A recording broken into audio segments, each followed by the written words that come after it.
So hello guys, welcome to my another blog. আর আজকে কিন্তু আমি প্রায় এক সপ্তাহ পরে টিউশন পড়াতে এসেছি এবং পড়াতে আসার পরে দেখি স্টুডেন্ট তো বসার জন্য রেডিই নেই। তারপরে যাই হোক টিউশনি পড়ালাম এবং টিউশনি পড়িয়ে বেরিয়ে গেলাম, কারণ আমার আরেকটা পড়ানো ছিল, তাই তাড়াতাড়ি করে বেরিয়ে চলে গেলাম আরেকটা পড়াতে। আর আজকে কিন্তু আকাশে প্রচণ্ড মেঘ করেছিল, আর মেঘলা মেঘলা থাকায় আমার কিন্তু একটু সুবিধা ভালোই হয়েছিল, যাতে আমার আর ছাতা নেওয়ার দরকার পড়েনি। তো চলে গেলাম পড়াতে। তো গাইজ, আমার দুটো টিউশন পড়ানো হয়ে গেল, এখন আমি বাড়ির দিকে যাই। কষ্ট হয়ে গেল দুটো পড়াতে পড়াতে, কী যে অবস্থা। তাও তো আজকে রোদ নেই দেখে বেঁচে গেল, রোদ থাকলে তো আরও ঝামেলা হতো। তো জাস্ট চলো বাড়ি যাই তাড়াতাড়ি করে। বাড়ি আসার পরে বিকালে দুপুরবেলা চান খাওয়া দাওয়া করলাম এবং বিকালের দিকে একটু ফুগলু ভাইকে নিলাম। এটা আমাদের একটা ভাই হয়, তো ওকে নিয়ে একটু কোলে বসেছিলাম। তো ভাবলাম ওর মুখটা একটু দেখাই, শেয়ার করি।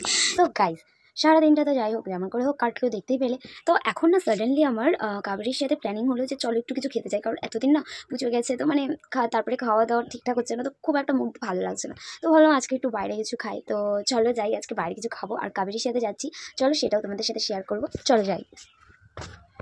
সিরিয়াসলি অনেকটা লেট হয়ে গেল, বেরোনোর কথা আগে আগে, সেখানে মনে হয় সন্ধ্যাই হয়ে গেল।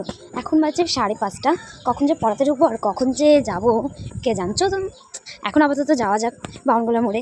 তারপরে কাবেরি ফোন না করলে তো আমি ফোনও করতে পারছি না, কারণ আমার তো রিচার্জই শেষ হয়ে গেছে।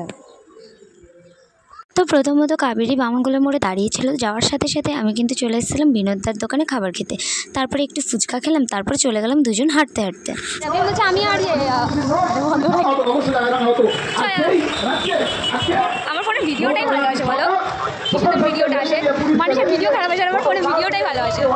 তো খাওয়া দাওয়া কমপ্লিট করলাম একটুখানি, তারপরে চলে গেছিলাম আমাদের এখানে নতুন একটা মল খুলেছে কসমো বাজার, তো সেখানে গেলাম একটুখানি। আর তারপরেই কিন্তু শুরু হয়ে গেছে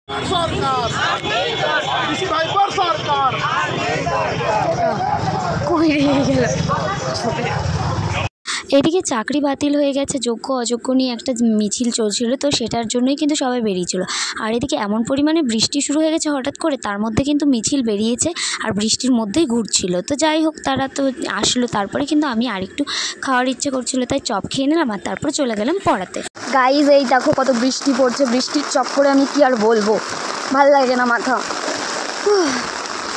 নিচে হয়তো দেখতে পাওয়া যাচ্ছে না, বাট রাস্তাঘাট দেখো বৃষ্টিতে পুরো চিপচিপ হয়ে গেছে। অন্ধকারে আমার মুখ কিছুই দেখা যাচ্ছে না গাইজ, বৃষ্টির মধ্যে ছাতা নিয়ে টুকটু করে। এখন তো বৃষ্টিটা অনেকটা কমেছে, প্রথমে যদি এই বৃষ্টিটা কমে যেত এই ছাতাটা নেওয়ার আমার দরকারই পড়তো না। দেখো অন্ধকারে মুখ, क्या बताए।